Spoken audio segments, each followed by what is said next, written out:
JFT Hindi 3 अक्टूबर। अपनी मनमानी को छोड़ देना। हमारा अहम जो एक जमाने में बहुत बड़ा और प्रबल था, अब कम हो गया है, क्योंकि हम एक प्रेमपूर्ण ईश्वर के साथ लयबद्ध हैं। जब हम अपनी मनमर्जी को खो देते हैं, तब हमें बहुमूल्य, खुशहाल और भरपूर जीवन का एहसास होता है। बेसिक टेस्ट पृष्ठ 95। एडिक्शन और मनमानेपन में परस्पर चोली दामन का साथ है। एनए के पहले कदम में हमने अपनी जिस अस्त व्यस्तता को कबूल किया था, वह उतना ही हमारी खुद की इच्छा की वजह से पैदा हुआ था, जितना कि हमारे लगातार नशा लेने की वजह से।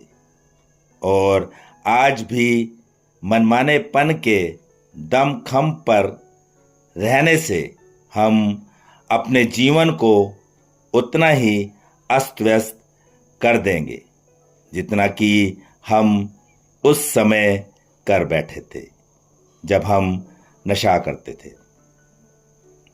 जब हम अपने जीवन में अपने ही विचारों, अपनी ही इच्छाओं और अपनी ही मांगों को प्राथमिकता देने लगते हैं, तब हम हर किसी से, अपने चारों तरफ बिखरी हर बात और हर वस्तु से अपने को एक लगातार जारी संघर्ष में उलझते हुए पाते हैं।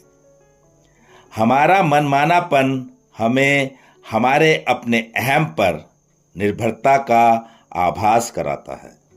मनमानेपन और उससे उत्पन्न जिंदगी की दुविधाओं से मुक्ति पाने के लिए हमें अपने अहम की निर्भरता को तोड़ना होगा और उसकी जगह अपने प्रेमपूर्ण ईश्वर के दिशाबोध, नेतृत्व और शक्ति पर निर्भर होना होगा। हमें सिखाया जाता है कि अपने फैसले लेते हुए अपनी खुदगर्ज इच्छाओं को परे रखकर हमें आध्यात्मिक सिद्धांतों के अनुसार चलना चाहिए।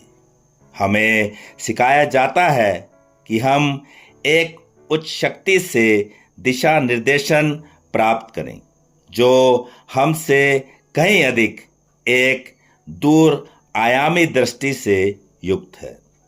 ऐसा करने पर हम पाते हैं कि हमारी जिंदगियां हमारे चारों तरफ बिखरी वस्तुओं और बातों के साथ ज़्यादा आसानी से तालमेल बिठाकर चल पा रही हैं। अब जिंदगी के बहाव से अपने को अलग नहीं रखते। हम जिंदगी की नदी का हिस्सा बन जाते हैं। हम जिंदगी की उस पूर्णता का अनुभव करने लगते हैं जो एनए का सुधार कार्यक्रम हमें देता है। सिर्फ आज के दिन मैं अपने अहम और उसके फलस्वरूप की अपने मनमानेपन से उत्पन्न दुविधापूर्ण संघर्ष से अपने को मुक्त करूंगा। मैं अपनी समझ के ईश्वर से अपने सचेत संपर्क को और अधिक मजबूत करूंगा और अपने जगत के साथ तालमेल बिठाकर जीने के लिए आवश्यक दिशाबोध और शक्ति प्राप्त करूंगा।